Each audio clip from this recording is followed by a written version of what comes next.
So, hi mga ka-HD, another technique to sa aking pagre-rebond, lalo na sa treated hair or may previous rebond na. Hair history nga ni client, nakapagpa-rebond na siya sa ibang hairdresser pero may pagkabuhaghag na. Kaya naman ito, kailangan na rin natin siyang i-retouch sa ating pagre-rebond. So, yung pinapahid ko nga dito mga ka-HD ay hair treatment para pag binaba natin yung ating rebonding cream ay hindi mag-dry yung kanyang buhok.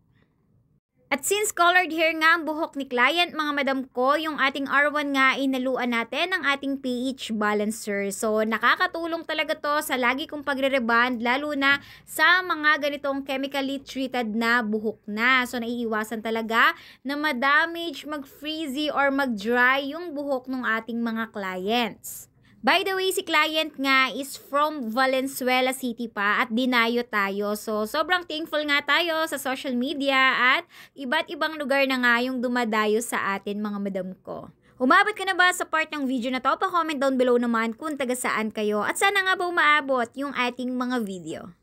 At ito na nga ang final outcome ng buhok ni client. So, last blow dry, makita naman ni client yan, hand dry lang na napaka-straight and smooth ng kanyang buhok. So, for more hair tips, please follow and share. Dito lang yan sa Zel's Hair Creations. So, yun lang. Bye!